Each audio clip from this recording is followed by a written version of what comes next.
One of the points in my understanding of the development of the Gospels is that Matthew and Luke borrowed material from Mark. While I believe that Matthew wrote in Hebrew and that the one that translated Matthew to Greek was very familiar with both Mark and Luke, I don't think the translator had them in hand.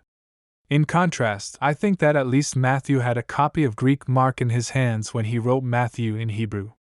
I think one simple way to demonstrate this is by showing how much of the material comes in the same order.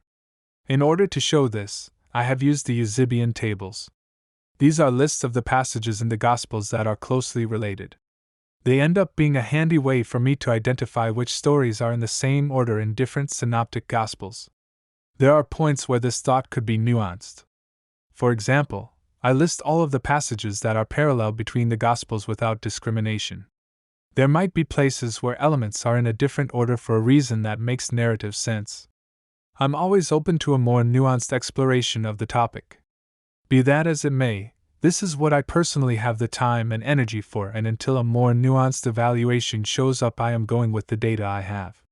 In the following tables, the list of Eusebian canons is arranged in order of the leftmost column. The middle column has the parallel canon for the Gospel at the head of the row. The right column says true if the canon in the middle column is lower than the one after it. This means that it's true if it and the next one are in order, and false if they're not. At the top of your right-hand column is the percentage of true. I'm arranging these tables in order from most true to least. From that, you can clearly see that Matthew and Mark are very similar, but Matthew and Luke are very much less similar. Matthew to Mark, 93.07%. Mark to Matthew, 90.1%. Luke to Mark, 76.14%. Mark to Luke, 70.45%.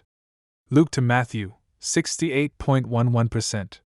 Matthew to Luke, 66.14%. Full tables available on my blog, link in the description.